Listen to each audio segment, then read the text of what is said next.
2009, j'ai commencé la série Tephra Formations, qui est composée de plusieurs objets, dont le Irregular Bomb, qui est la pièce la plus grande et celle dont on parle aujourd'hui. J'ai essayé d'aller encore plus loin pour créer quelque chose qui est vraiment pile au milieu entre une sculpture et un mobilier. Le travail de Tephra est un exemple le plus abouti d'une collaboration que l'on a pu avoir à faire avec un designer.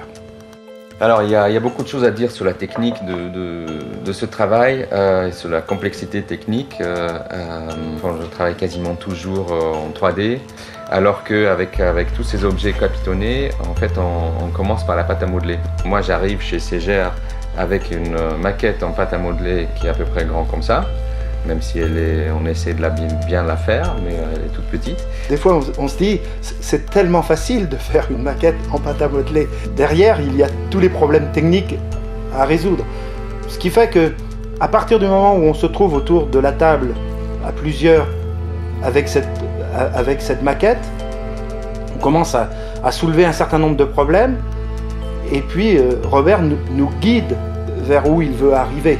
Il n'y a pas autour de cette œuvre à ce moment-là seulement Bernadette, Maurice ou moi-même. On a la chance de pouvoir rappeler une personne très très importante dans notre équipe qui s'appelle Bernard Darlavoie, qui a créé la société Siégère et qui lui aussi a une grande expérience avec Robert.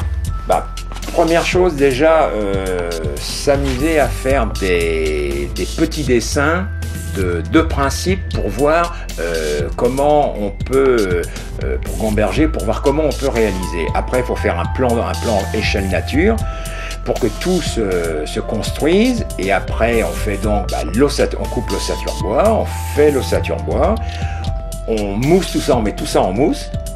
Alors mousse plus la résille qu'il y a par-dessus et tout après. C'est le démarrage du tracé, ça aide à donner la base.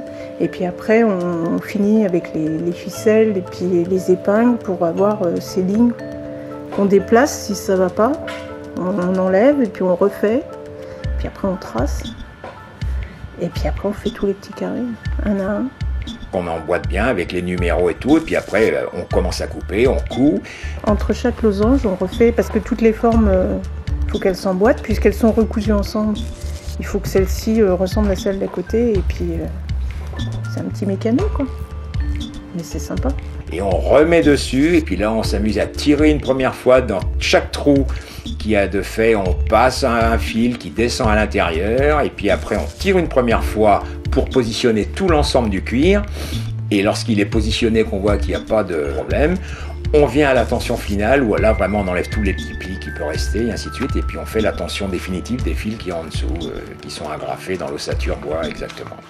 Elle est partie en exposition, on était fiers de nous. On était très fiers, mais on savait que sur la suivante, on allait modifier des choses. Ouais, même si je dois dire que la pièce actuelle, la dernière en fait, moi je vois pas trop comment on peut... Alors, là elle est... Moi je suis très content. Robert, ça nous fait très très plaisir, parce qu'on connaît ton exigence. Alors là, je veux dire que ça nous fait très plaisir, et c'est bien que tout le monde voit ça. Lorsqu'on m'a annoncé l'après-midi du 14, je crois, que nous étions les lauréats à côté de Robert. J'avoue qu'on a eu beaucoup d'émotions dans l'atelier. Mais là, de savoir que d'un seul coup on est les premiers, et puis qu'en réalité tous les membres du jury étaient d'accord à l'unanimité pour arriver à décerner ce prix, là on est tombé un peu des nues. Hein. Là, bon. Moi j'ai même. Ah. Après, quand il y a un prix comme ça, c'est fabuleux, quoi. Ouais. Non, la conclusion, pour moi, par rapport au prix, c'est... je suis très content, en fait, aussi, parce que je pense qu'il y a des choses qui ne sont pas visibles dans cette pièce. Cette pièce est peut-être spectaculaire de par sa forme, mais de par sa complexité technique qui est derrière, et de par aussi les notions de confort inhabituelles qu'on peut trouver en expérimentant la pièce. Ce ne sont pas des choses qu'on voit forcément au premier regard. Et donc, je pense que si on a eu ce prix, c'est que ça a été vu, donc ça a été perçu. Et Et voilà, peut-être dans une époque où souvent on s'arrête à la première image de communication, ça fait plaisir de voir qu'il y a des gens qui regardent au-delà. Oui.